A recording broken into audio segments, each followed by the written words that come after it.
Welcome to Exploring Places Unknown. I'm your host, Trey. And today I have a special guest, Amy Vincze, who has dedicated over 20 years to the health and wellness industry as a certified massage therapist, nutritional therapist, colon hydrotherapist, Reiki master, and tapping coach. Amy has seen firsthand the transformative power of tapping. After using it to heal from chronic conditions herself, she founded the Soar with Tapping app to share its life-changing benefits with others. So join us today as we dive into her journey and discover how tapping can be a powerful tool for healing and personal growth. So welcome, Amy, to the podcast. I'm glad to have you on today. Me too, Trey. Thank you for having me. Absolutely. I'm really curious about the EFT tapping. Is that more of a new thing that just started, or has that been around for a while? I think it's roughly been around, it's 30 plus years now, to be honest with you. It's been around for a while. It's just now starting to gain some momentum and to be recognized as a really science-backed tool that people can use. So while it just hasn't, reached its full potential yet. Not yet. Not yet. I'm really excited that you started an app. Like, that's really cool, just to go and develop an app, and it's being used to help people. So, I'm all for therapy and different ways to help myself. And so tapping is just another tool I'm gonna add to my list. So I appreciate you doing that. Good. I'm glad. That was the whole intention. Introduce it to more people and make it more accessible to everybody. Yeah. So kind of diving into your background, how did you get started into the health field, or where did that begin for you? I think I've always been a bit of a seeker. Like I and really fascinated with human behavior, including my own. So I think I was just always really curious, always wanting to get better, be better, for myself. And, it was really interesting for me to watch how some people would react to a certain situation, and then watch my own behavior in a similar situation and be like, why am I getting all defensive in this situation when I can see that it's some almost exact same thing is not influencing this other person in a negative way. And I want to be like that. So I would actively seek out ways in order to make those things happen. That's very interesting. Yeah. Yeah. I kind of started doing it in earnest after I was diagnosed with breast cancer, which was 20 plus years ago now. And again, it was another situation where I was 31 with zero history of breast cancer in my family. Wow. So I was looking at myself going, okay, I know that I am at least biologically similar to most women my age. So what is it about me that really brought on the cancer? And so I was curious about nutrition, and I was curious about my thoughts, my spirituality. I really wanted to understand why me, not like a shake your fist at God kind of way, but I'm really curious. And so I started going down the path of just understanding my own behavior. And the first way that I did that was going to a Tony Robbins event. I love Nice. Tony Robbins. He's such a heart-centered person. Yeah. And so I went through his whole program, but then I met somebody while crewing an event that introduced me to tapping. And I kind of recognized it immediately as a really powerful tool because I could feel the change in myself really rapidly. And so I got certified really close there after that, but I had intermittent success with it. And I realized that I was tapping on the symptoms I was experiencing a lot. So I was tapping on things like procrastination and jealousy, or things of that nature. But it wasn't until about 7 years ago that I kind of reached a crisis point in my life where I felt like everything was failing. I was in pain a lot. I had really painful UTIs almost on a daily basis. Wow. I had really significant lower back pain, stuff that had been happening for 20 plus years for me, things that I thought that I was going to have to live with for the rest of my life. But I was also really failing at work. I'm probably on the verge of getting fired, and I was having panic attacks every single day. And so I kind of dug out this tool and I started applying it in a different way. I really started applying it to what my fears were, like underneath the symptoms. Like what are and lower back can tend to be pain. Lower back pain can tend to be focused around like insecurities around money, and so I was Wow. tapping That's on interesting. those things. And Trey, within a matter of 2 hours of tapping, maybe even a little bit less, I have had 0 back pain since then, and I had been experiencing really bad lower back pain for over 20 years. And I finally figured out the source of UTIs too, and I know now, I'm like, I still get UTIs, but I know now what to tap on, and so that it makes it go away almost instantly. Like I just have this tool at my fingertips that I can use. And but I really started applying the tapping to what I perceive to be the root cause of some of these problems. And when I did that, my life just opened up in ways that I never thought possible, because I was releasing fears that I've had for my entire life, and fears that I would literally make every single decision in my life based on those fears. And without looking through the world with that lens over my eyes, I just saw things totally differently after that. And so when I reached that point, I obviously became very passionate about sharing this tool with other people, because I just felt like people need to know this. They Yeah. can use it at any time. And we no longer need to suffer with things like anxiety or depression or procrastination or even addiction if we get to the root cause of the problem and apply tapping to those things, which is trauma and the resulting fears that have developed as a result of the trauma. Then we can really change behavior at a root level. So how does tapping, what does it do on the neurological level? What does it do there for Okay, people? really, really good question.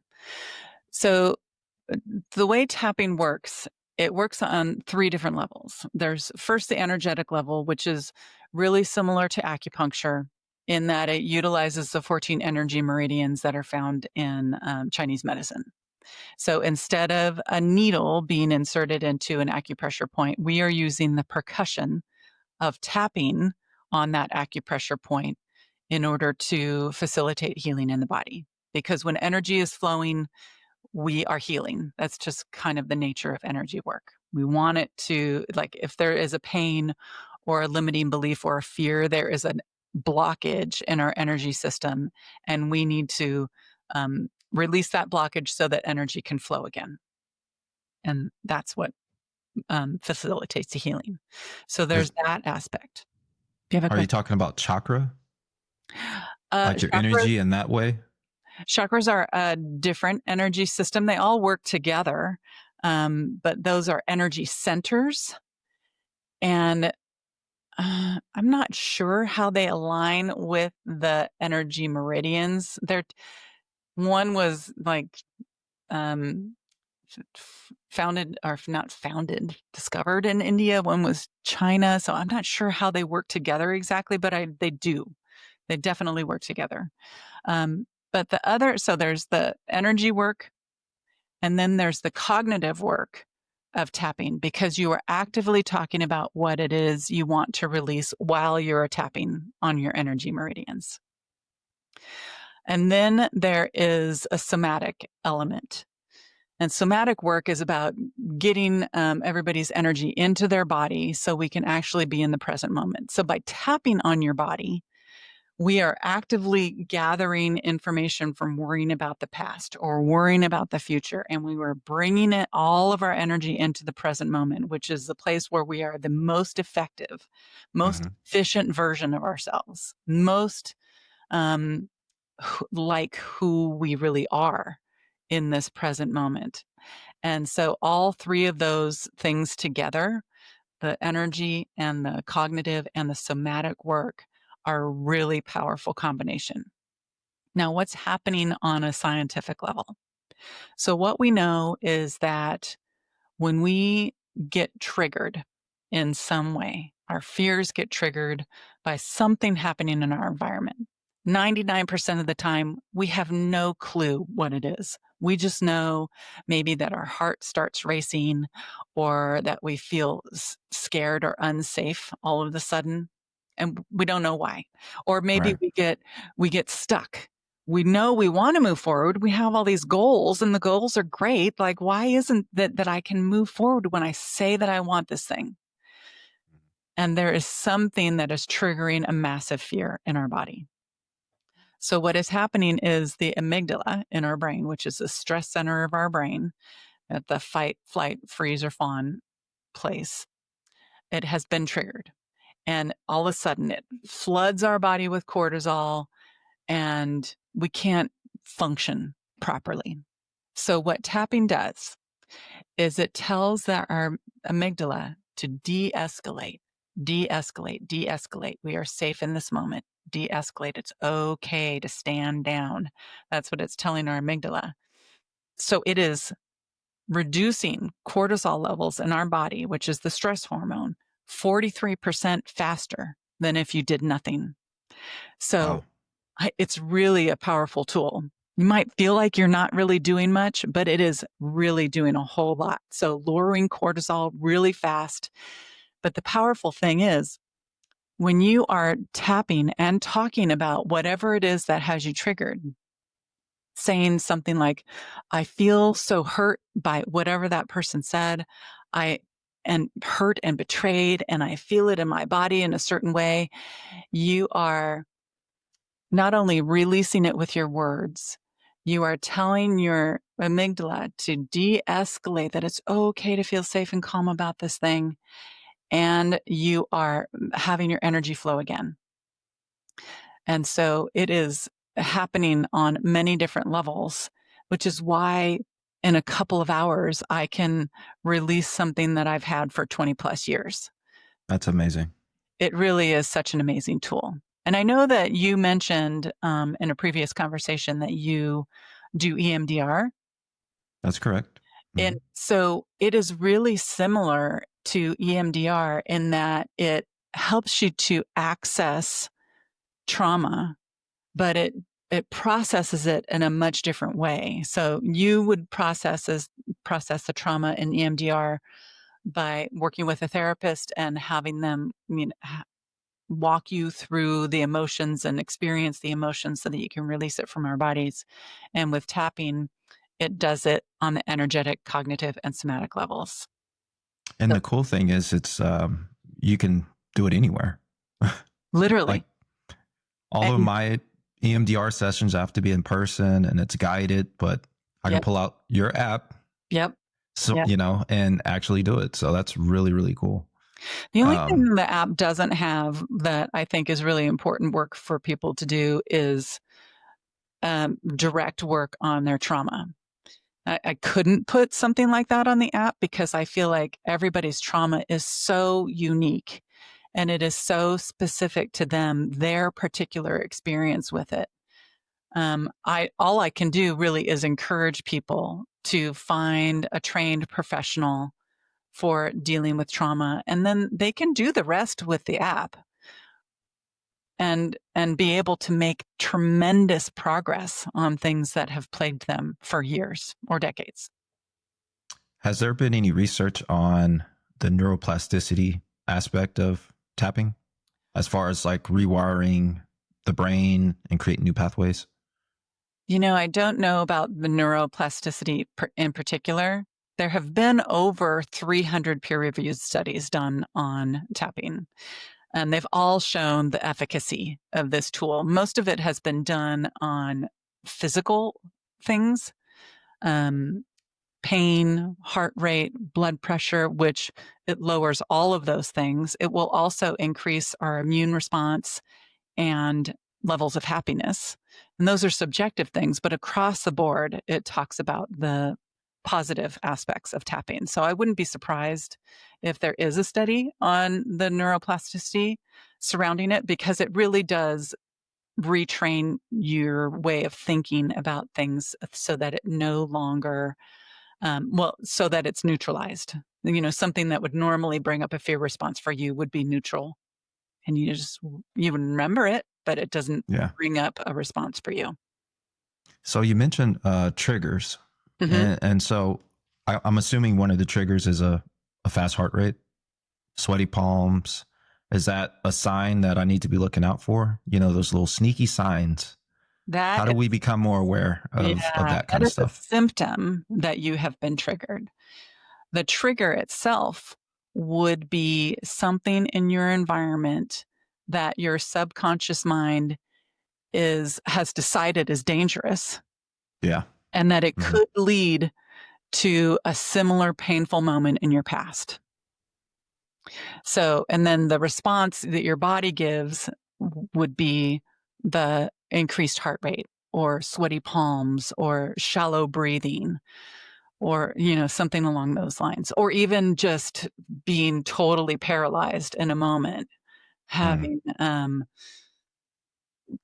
shutting down when you're in a confrontation and not being able to say the words that you want to say, or feeling like you need to immediately rush to a drink or a drug or a food or an activity that will distract you from the uncomfortable feelings that are coming up. Those are all the symptoms that we should be looking for. I've got them too. Yeah. For the audience, I haven't asked you, but what does EFT stand for? EFT stands for Emotional Freedom Technique. Wow.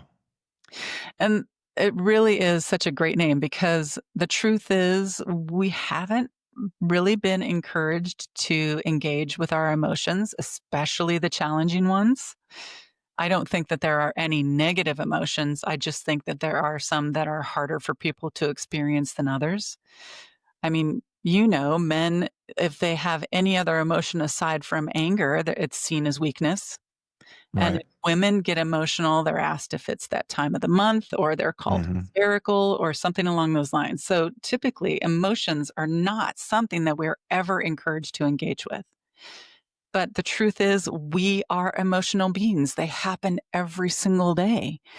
And if we have the courage to lean into them, no matter what they are, then we can process them and release them from our bodies. And that's what tapping encourages us to do, because we can do it while telling the stress center in our brain that it's okay.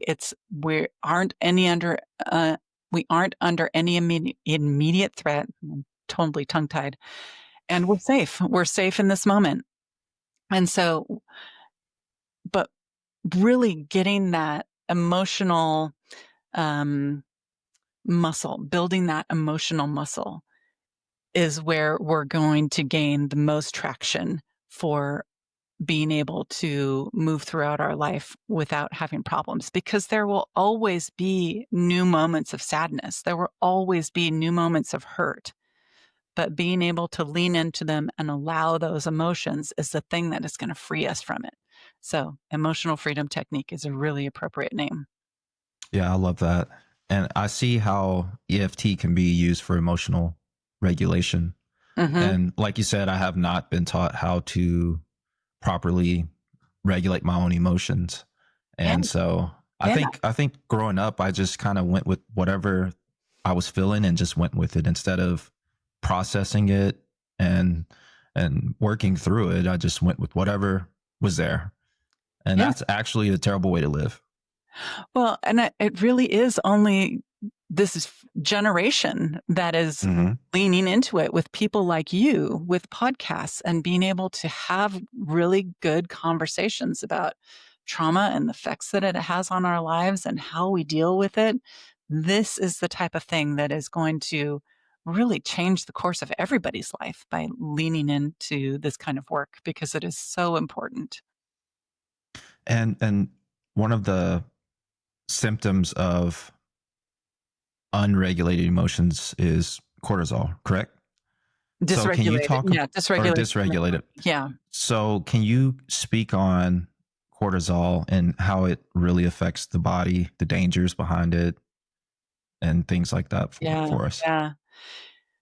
Uh, we have kind of a monkey brain, and it's really primitive in the way that it thinks about things.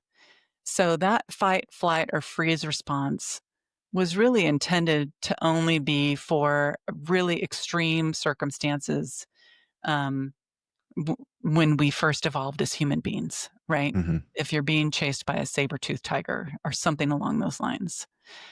But because our lives are filled with so much stress today, the phone rings and all of a sudden our body is being flooded with cortisol. It wasn't meant for that. And what happens when that takes place, when we get triggered, which is all the time, Hmm. multiple times a day, probably even 100 times a day for some people, is that most of our body functions shut down.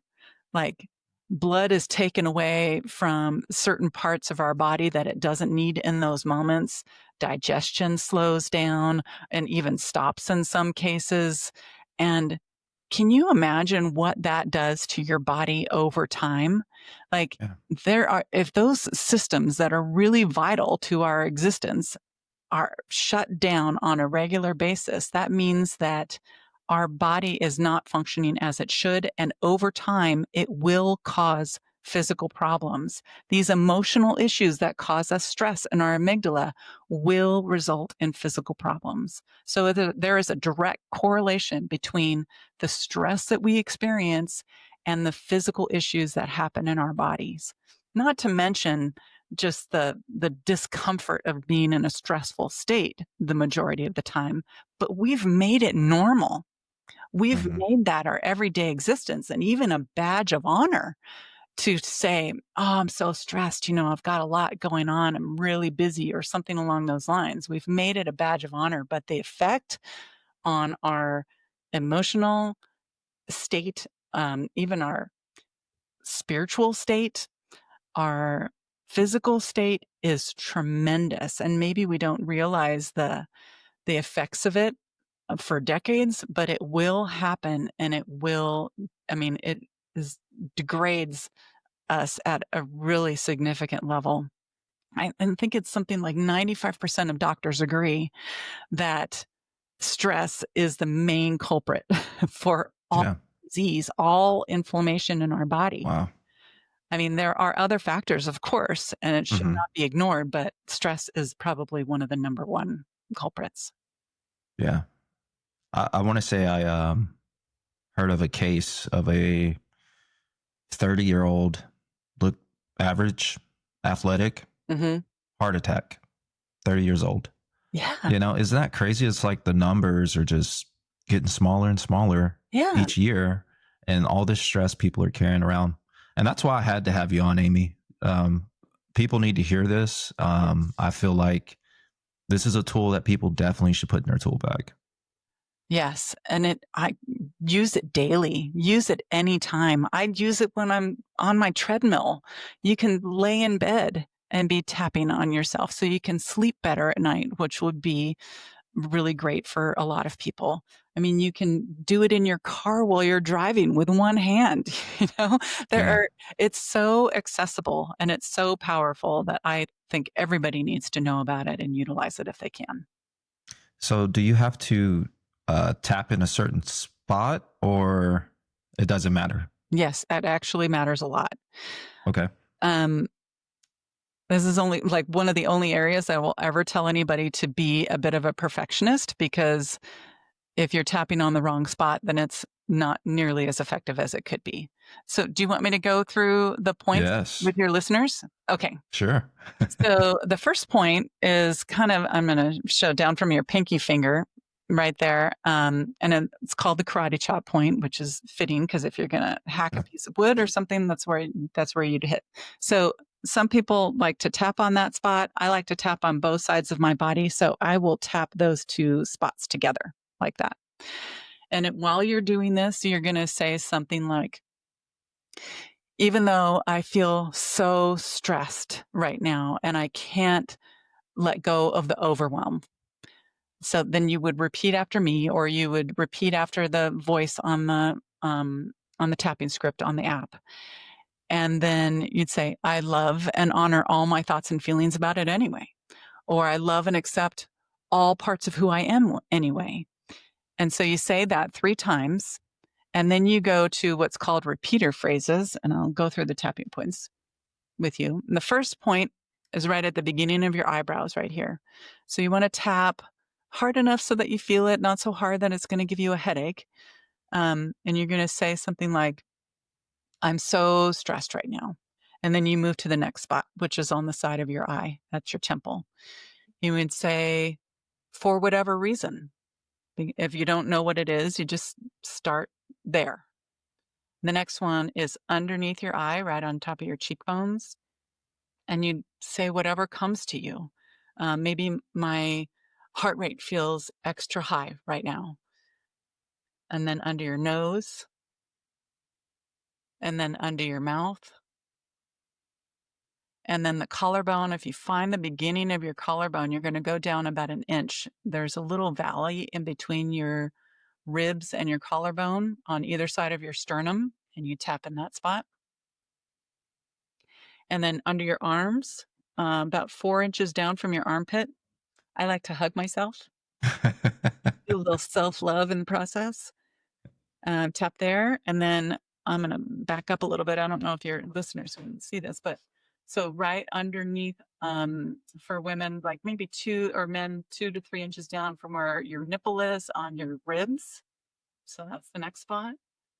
And then there's 3 acupressure points on your wrist. There's one on the outside, middle, and then outside on each wrist. And so when I'm tapping my wrists together, I'm turning them a little bit like that to see if you hit all 3 spots. And then the last one is up on top of your head. So you do those 3 statements, setup statements is what they're called, tapping on your karate chop point. And then for each of the repeater phrases, you're just going to go through the points. If you find one that feels better than others, you can stay there for a while. You don't have to move around. You just stay there.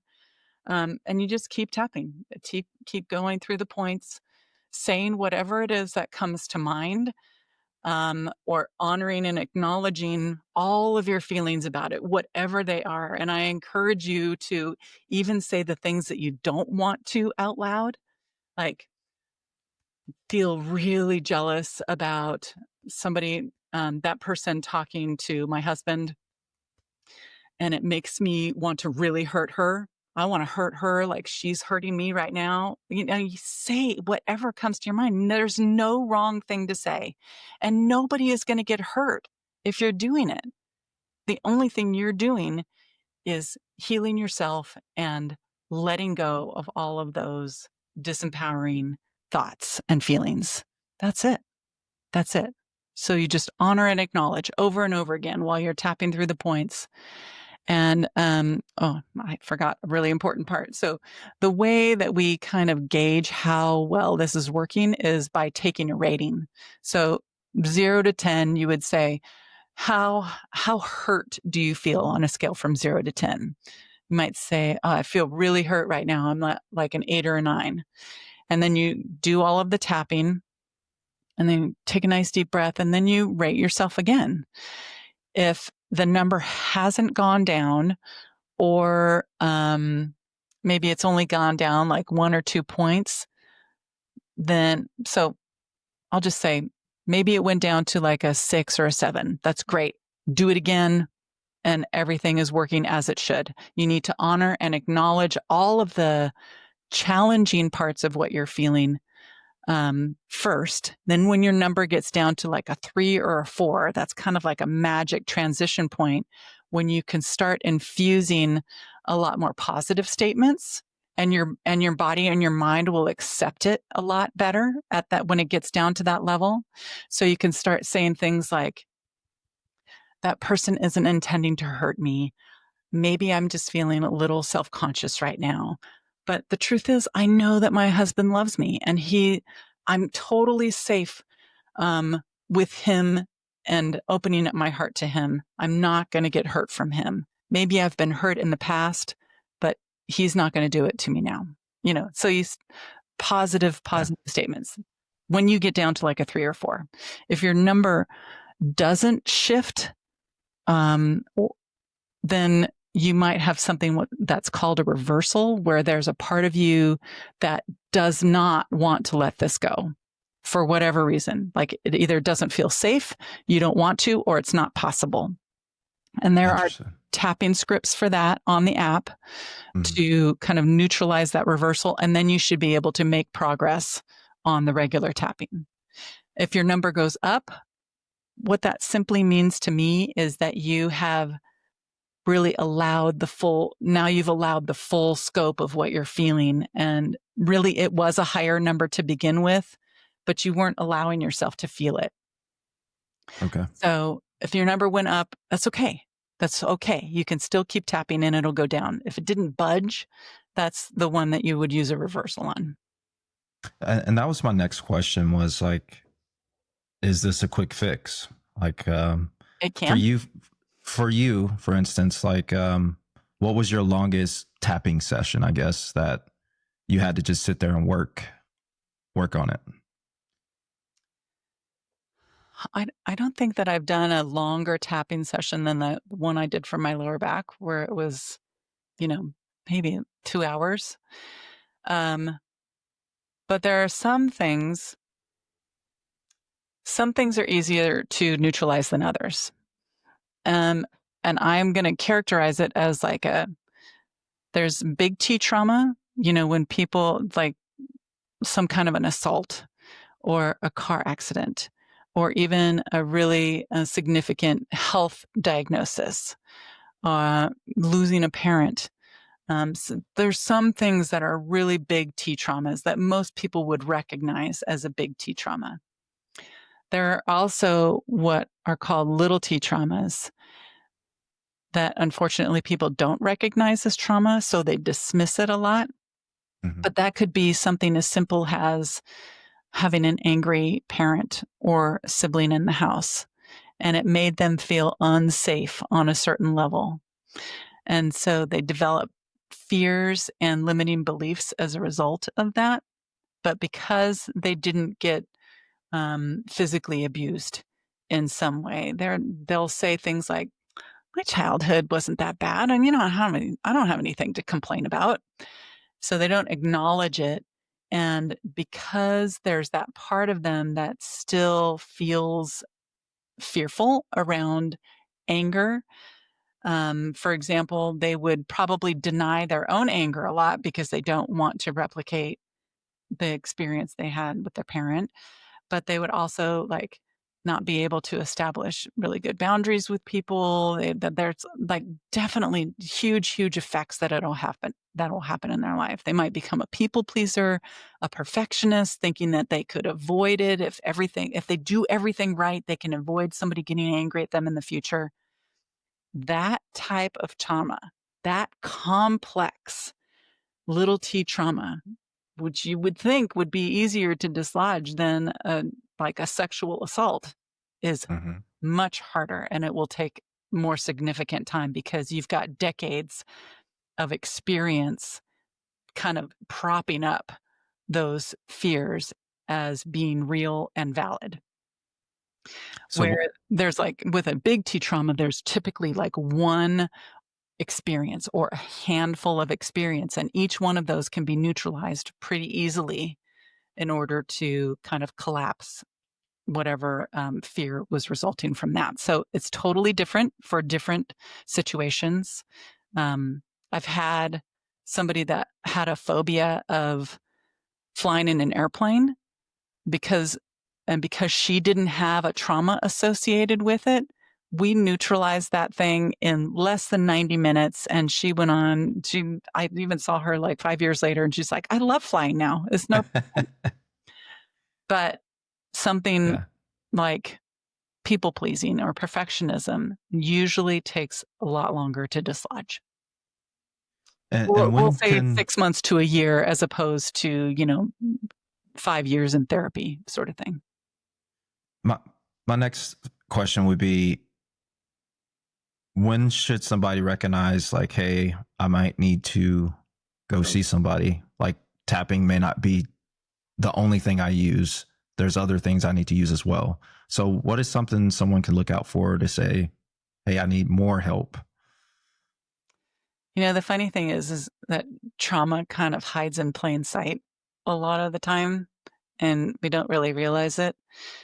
Um, but gosh, it really could be anything. It could be an irrational response to criticism, like I said, addiction, procrastination, people pleasing, perfectionism, even like really having a lot of armor around your heart.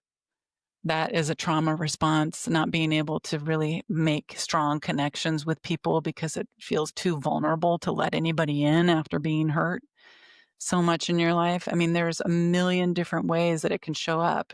But when something happens physically, there's also always an emotional aspect to that. Like I just don't think that Wow. anybody should think that they can go through life without doing work. I think that Mm-hmm. they will always discover something that they can feel better about if they work with a really trained professional on this kind of stuff. It can all be traced back to trauma of some sort or another. That's interesting. Do you have any other transformative stories from the tapping? I do. I do. For myself, well, I pretty much told you mine. I'll tell you that I had another client that had more trauma than I've known in a long time, with a parent that was murdered, Mm, alcoholic. The other parent was alcoholic, and she had a psychotic break at a very young age. And we worked together for about a year, and she was able to emerge from that, as a really great functioning adult in her life. Now, I will say that we as human beings tend to heal in layers. So what happens, especially with big traumas or little traumas, complex traumas, is that, if I have a fear that I am not worthy or deserving, and that shows up in a million different ways in my life, yeah. I can neutralize that fear at the level that my life needs it right now. And I'll get my fear down to a 0, and then think, oh, maybe I'm done with that. I can move forward with my life. And what happens after that is that we tend to expand in the space that we've created for ourselves by letting go of that fear. But there will be a point where I'm going to start to expect a little more from my life because I have expanded all the way into it. And when that happens, I will bump up against that same fear again because I've only created a certain amount of space. So I'm going to bump up against that fear again, and I'm going to have to do another level of healing that same fear of not being worthy or deserving. And then I can expand into that space, and then it'll happen again. I'm going to have to go outside of my comfort zone if I want to keep expanding my life in this way, and I will keep bumping up against those fears. It'll get less and less, and it'll be easier and easier to neutralize as I go. But um, it will keep showing up. So the work is never done, I guess, is what I want to say. And this client that I'm telling you about, she was able to expand into her life. And then she became a mom and a wife. And she is bumping up against those same fears that her trauma created. And so we're doing work again, but we'll get there. We'll get there. It just, comes in layers, and we deal with it in layers. And there's nothing wrong with it. There's nothing wrong with tapping. Tapping is still working. It's just has to be used again, but at a different level.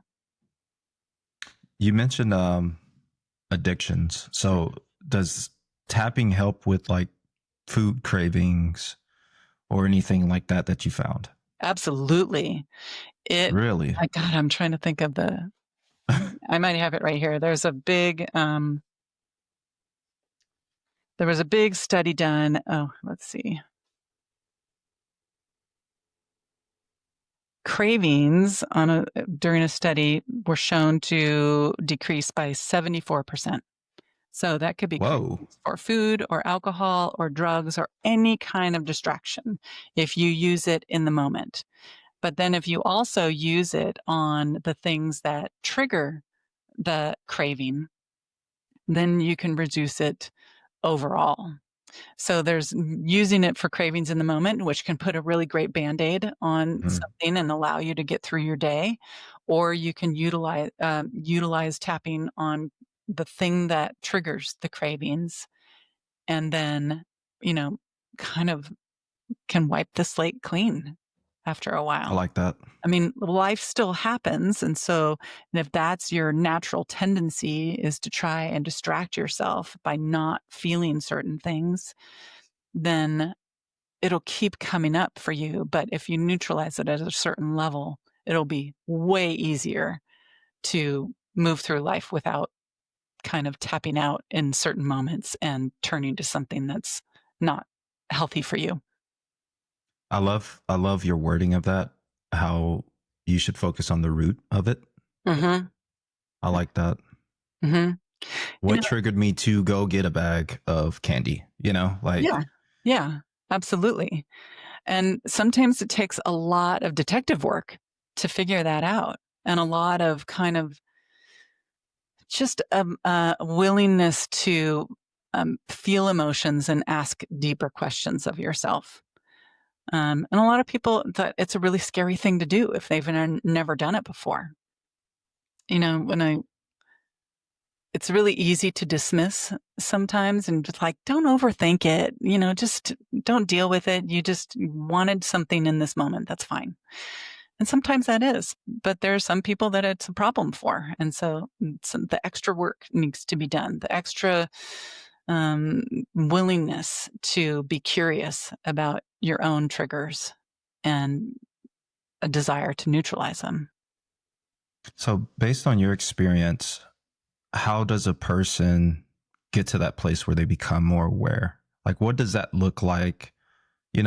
I feel like most people just go through the motions. So, does this mean I just lock away myself in a room for 24 hours just to figure out more about myself? Or what does it look like to actually like go deep and look beneath the layers, so to speak?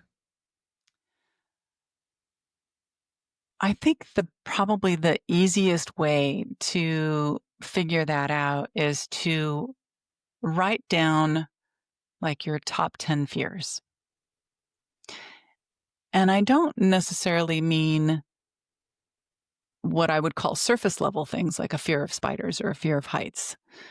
What I really mean is like there are what I call foundational fears Mm, that almost anything that you're experiencing in your life can be kind of siphoned down to. So, for example, if it's you're experiencing a lot of procrastination in your life, then you would ask yourself, so if I wasn't procrastinating, what would happen? If I actually achieved this goal that I set for myself, what would happen? Would I achieve really great success? Would I achieve a really fit body? And what would happen if I got to that place? And then kind of you bring it down from there. So if I did get a really fit body, what is that going to mean? Is that going to mean I'm going to get more attention from the opposite sex for women that have had some kind of a sexual, assault in the past? That would be a really unsafe mm. thing to have happen. Mhm. And so they might go in the far opposite direction. So understanding that that is the fear that's underneath that. If, for example, if you achieve a really fit body, maybe um, somebody's going to be jealous of you and they're going to take away their love. So Wow. like if you could really dial it down to that and say, oh my God, I'm afraid of this person rejecting me, or I'm afraid for my physical safety. Um, those are the things that you want to get to. It's not the behavior, it's the fear that's underneath it. So you have to kind of like play out the scenario. What would happen if, and what is it that I'm afraid of in that particular situation? Hmm. Does that make sense? Yeah, it does. Yeah. And So, it yeah. So yeah. it's really identifying those foundational fears. And on the app, I mean, they're all listed. And so you can feel into some of them. But the problem is people don't necessarily make a connection with feeling unworthy or undeserving if they're just looking at it as a script Yeah. on the app. You know, they have to make a connection between, oh my God, my dad Mm. left when I was 4 years old. That made me feel like something was wrong with me. So it's no wonder I have this inherent belief that I am not worthy and deserving of anything good because his leaving made me think there was something wrong with me. So there has to be a way to make that connection. Um, Sometimes that's going to be with a trained coach or a therapist. But I think cognitive work like that can only bring you so far. And I think the tapping work is when you really release it from your body.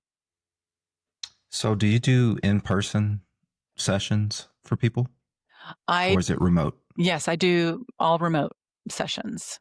And there's a benefit with that because I can, reach anybody all over the world, but I also make a recording of all of my sessions so that people can continue to work with it if we didn't get it down to a zero, or, if something else still needs to be worked through. Yeah. And my other question is the app on Apple Watch yet? Or is it just the phone? Oh, it's just the phone. That's interesting.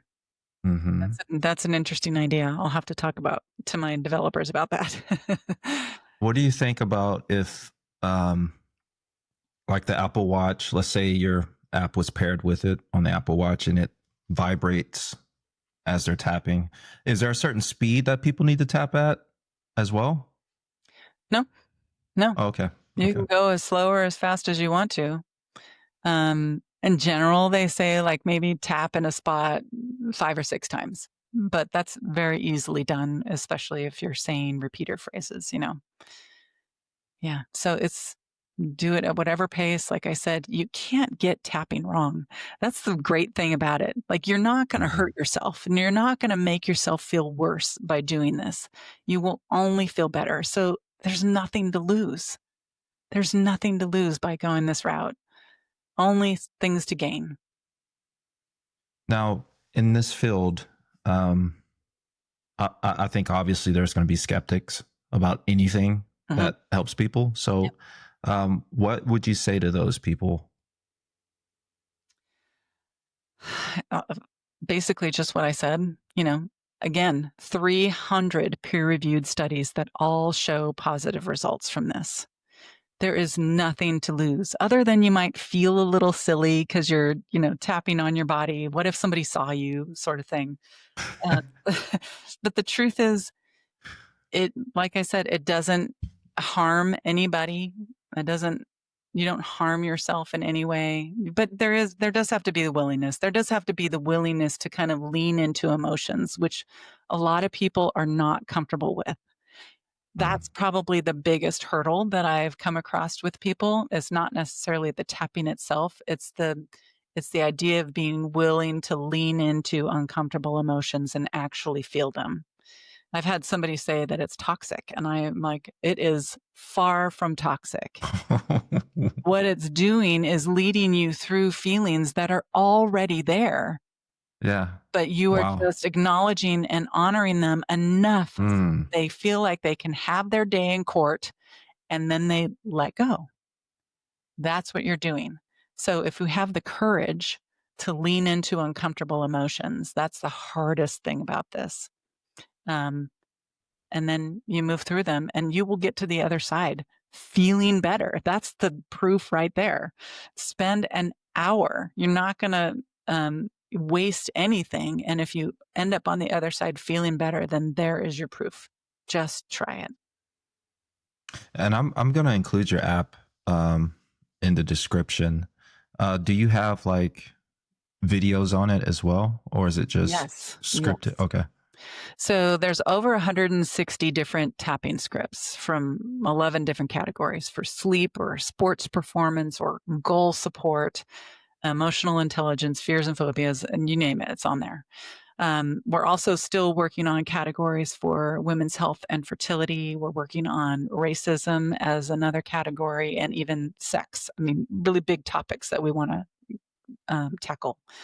But there's also a whole library of videos for how to work through certain bigger issues, like because it's important to work through them in a certain order in order for it to be as fast and effective as possible.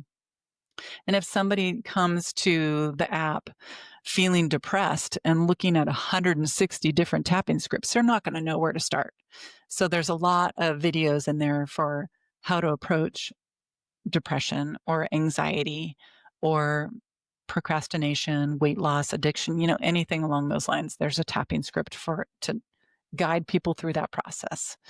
And then there's a whole My Journey section where you can kind of journal your thoughts after doing a tapping round, or you can set goals for yourself. Because a lot of time, if I have time for tapping and I go into the app, I'm like, I don't know what I want to work on. But if I had previously set some goals for myself, I can go, oh, this is the next one on this goal that I need to neutralize. And so there's ways to make it as easy as possible for you.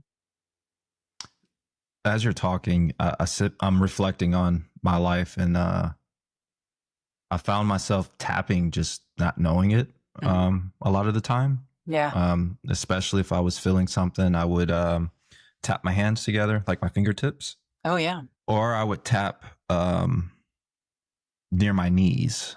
I don't know what that means, but I would do that a lot, or I would tap my foot on the ground. Is that same thing, or? Some of it sounds like it might be kind of just a nervous movement, but some of it also sounds like there could be like an intuitive part of you that just knew to tap on a certain spot on your body. I mean, the energy meridians start at the top and go all the way down to our toes and all the way down to our fingertips. So they're everywhere. And whether you're, having a nervous type of movement or tapping on something, like an acupressure point, is very possible. Yeah. So I wouldn't dismiss that as unhelpful in any way. What are the I know you talked about you guys are working on some stuff, but are there any other developments that you have for the app right now that you know of? Really, we're just trying to heighten people's experiences with the app. We just added a whole onboarding process um, in order to just make it easier for people to understand how to use the app and where to go for whatever it is that they're looking for. So yeah, there's constant development with the app. Yeah, regular updates all the time. We're always trying to make it better.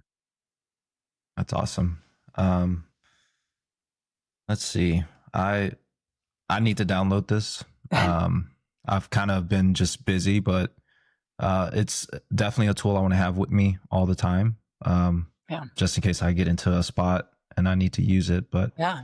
I'm not just going to work on the symptoms. I'm going to do some detective work, like you said, and try to see what the root cause is. I think that's how you get the most benefit out of it, right? Absolutely. Absolutely. Like I said, you can use it for a Band-Aid in the moment. There's a general anxiety one that will allow you to move through your day a little bit easier. But if you have the time and the inclination, I would definitely go for the deeper foundational stuff. Okay. How do people get in touch with you? You can always go to my website, soarwithtapping.com. And for your listeners, there is if you go to soarwithtapping.com/podcast dash special, there will be a code there that they can input on the app to get 50% off of their first annual subscription. Um, you can download the app on Google or Apple Play stores. You can find me on TikTok or Instagram or YouTube. I usually do like a daily tapping thing just to kind of help people feel better, give them a little gift in their day. Um, yeah, so you can find me in all the places. Soar with tapping. That's so awesome. And thank you again, Amy, for coming on the show. I learned so much just in our time together. I Yeah, really appreciate it. I'm really honored to have that you had me today. And thank you for the 50% off. That's really awesome as well. Yeah, And so keep up the good work, and I appreciate everything that you're doing. And everybody, again, check out her app, and we'll catch you on the next episode. And thanks again, Amy, and I hope you have a great day. thank you. All right. Bye-bye.